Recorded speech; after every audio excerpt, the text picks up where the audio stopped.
샬롬, 2020년 12월 31일 큐티입니다. 새하늘과 새 땅을 바라며 은혜와 지식 안에서 자라가라. 베드로후서 3장 10절에서 18절까지 말씀입니다. 개역 개정입니다. 그러나 주의 날이 도둑같이 오리니 그날에는 하늘이 큰 소리로 떠나가고 물질이 뜨거운 불에 풀어지고 땅과 그 중에 있는 모든 일이 드러나리로다. 이 모든 것이 이렇게 풀어지리니 너희가 어떠한 사람이 되어야 마땅하냐? 거룩한 행실과 경건함으로 하나님의 날이 임하기를 바라보고 간절히 사모하라. 그날에 하늘이 불에 타서 풀어지고 물질이 뜨거운 불에 녹아지려니와 우리는 그의 약속대로 의가 있는 곳인 새하늘과 새 땅을 바라보도다. 그러므로 사랑하는 자들아, 너희가 이것을 바라보나니 주 앞에서 점도 없고 흠도 없이 평강 가운데서 나타나기를 힘쓰라. 또 우리 주의 오래 참으심이 구원이 될 줄로 여기라. 우리가 사랑하는 형제 바울도 그 받은 지혜대로 너희에게 이같이 썼고 또 그 모든 편지에도 이런 일에 관하여 말하였으되 그 중에 알기 어려운 것이 더러 있으니 무식한 자들과 굳세지 못한 자들이 다른 성경과 같이 그것도 억지로 풀다가 스스로 멸망에 이르느니라. 그러므로 사랑하는 자들아, 너희가 이것을 미리 알았은즉 무법한 자들의 미혹에 이끌려 너희가 굳센 데서 떨어질까 삼가라. 오직 우리 주 곧 구주 예수 그리스도의 은혜와 그를 아는 지식에서 자라가라. 영광이 이제와 영원한 날까지 그에게 있을지어다. 우리말 성경입니다. 그러나 주의 날이 도둑같이 올 것입니다.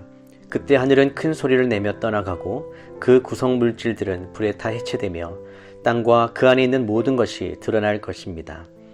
이 모든 것이 이렇게 해체될 것이니 여러분은 어떤 사람이 되어야 하겠습니까? 여러분은 거룩한 행실과 경건함으로 하나님의 날이 임하기를 바라며 간절히 사모하십시오. 그날에 하늘이 불에 타 해체되고 그 구성 물질들이 불에 녹아버릴 것입니다. 그러나 우리는 그의 약속대로 의가 지배하는 새하늘과 새 땅을 바라봅니다. 그러므로 사랑하는 사람들이여, 여러분은 이 일들을 고대하고 있으니 점도 없고 흠도 없이 주 앞에서 평강 가운데 드러나기를 힘쓰십시오. 또한 우리 주의 오래 참으심이 구원이 될 줄로 여기십시오. 사랑하는 우리 형제 바울도 그가 받은 지혜를 따라 이와 같이 여러분에게 썼습니다. 그는 그의 모든 편지에서 이것들에 관해 언급했는데 그 가운데는 더러 이해하기 어려운 것들이 있습니다. 무식하고 굳세지 못한 사람들이 다른 성경들처럼 이것들을 억지로 풀다가 스스로 멸망에 이르고 있습니다. 그러므로 사랑하는 사람들이여, 여러분은 이미 이 사실을 알았으니 불의한 사람들의 속임수에 이끌려 여러분의 견고함을 잃지 않도록 주의하십시오. 도리어 우리 주시며 구주신 예수 그리스도의 은혜와 그를 아는 지식 안에서 성장해 가십시오. 영광이 이제와 영원토록 그분께 있기를 빕니다. 아멘.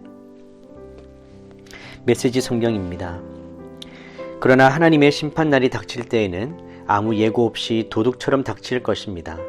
하늘이 천둥 같은 소리를 내면서 무너지고 모든 것이 큰 화염에 휩싸여 분해되며 땅과 그 안에서 이루어진 모든 것이 낱낱이 드러나 심판을 받을 것입니다.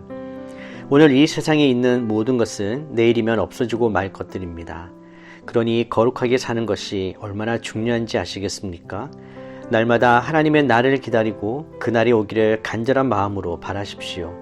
그날이 오면 천체가 불타 없어지고 원소들이 녹아내릴 것입니다. 그러나 우리는 거의 알아채지 못할 것입니다. 우리는 다른 길을 바라보면서 하나님께서 약속하신 새하늘과 새 땅, 의로 뒤덮인 새하늘과 새 땅을 맞이할 것입니다. 사랑하는 친구 여러분, 여러분이 손꼽아 기다려야 할 것은 이런 것입니다. 그러니 순결하고 평화롭게 살아가는 최상의 모습으로 그분을 뵐 수 있도록 최선을 다하십시오. 우리 주님께서 오래 참고 계신 것은 구원 때문이라고 생각하십시오. 이 문제와 관련해 많은 지혜를 받은 이가 우리의 귀한 형제 바울입니다. 그는 자신의 모든 편지에서 이 문제를 언급하고 있으며 여러분에게도 본질적으로 같은 내용을 써보냈습니다. 바울이 편지에서 다루고 있는 것 가운데 몇 가지는 이해하기가 쉽지 않습니다.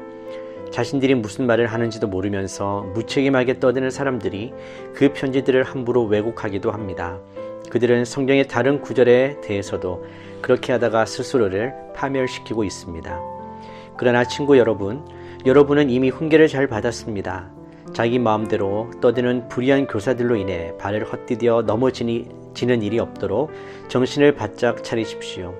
우리 주님이시며 구주이신 예수 그리스도의 은혜와 그분을 아는 지식 안에서 자라가십시오. 영광이 이제부터 영원토록 주님께 있기를 바랍니다. 아멘. 베드로는 자기 생명뿐 아니라 이 세상의 마지막도 바라보고 있습니다. 이 태도는 그리스도인이 가져야 할 종말론적 신앙의 좋은 본보기라 할 수 있습니다. 분명한 것은 개인의 마지막이든 온 세계의 마지막이든 그날은 도둑과 같이 임한다는 사실입니다. 베드로는 사람이 전혀 생각하지 못한 때에 주님이 반드시 재림하셔서 이 땅을 심판하실 것이라고 선언합니다.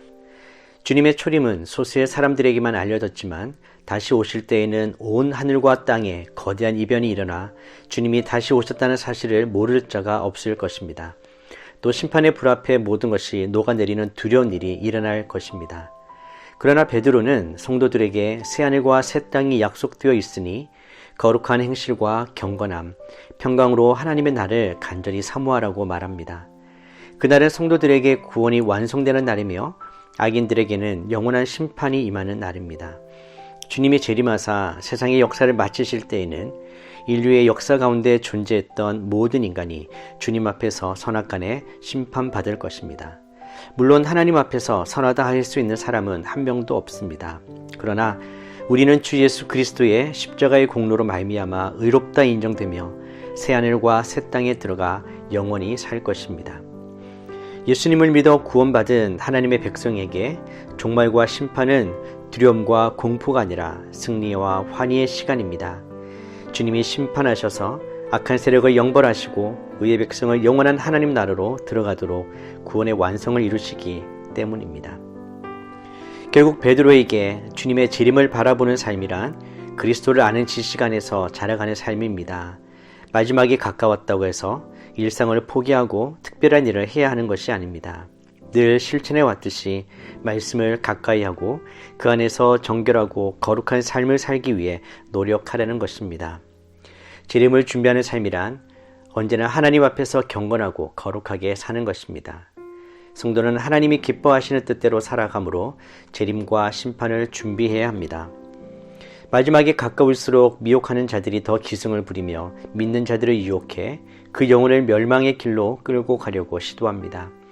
그래서 성도들은 그리스도의 은혜와 그를 아는 지식에서 자라가야 합니다.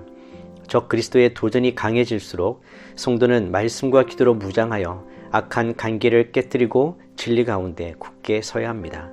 또한 하나님의 말씀을 전하고 가르치는 일에 더욱 힘써 많은 영혼을 굳게 세워야 할 책임과 사명이 있습니다. 그러므로 성도는 재림이 가까울수록 더욱 모이기에 힘쓰며 마음을 합하여 기도하고 거룩한 영적 공동체를 이루어 가야 합니다. 영원한 하나님 나라를 기업으로 받기 위해 힘을 다하여 마귀와 싸워 승리를 거두어야 합니다. 주님의 재림을 고대하면서 아침마다 새로운 하루를 허락하심에 감사하는 삶이 바로 구원받은 백성의 삶입니다. 이런 삶을 살기 위해서 말씀을 아는 지식과 그 지식으로 변화하는 성품이라는 이 두 가지 요소가 우리에게 계속되기를 축원합니다. 기도하겠습니다. 하나님 아버지, 주님의 오심을 기다리며 살아갑니다. 늘 말씀 가운데 굳게 서게 하여 주시고 늘 주님 앞에 경건하고 거룩한 삶을 살게 하여 주시옵소서. 날마다 그리스도를 아는 지식에서 자라가며 거룩한 성품으로 살아가는 저희들 되게 하여 주시옵소서. 예수 그리스도의 이름으로 기도드립니다. 아멘.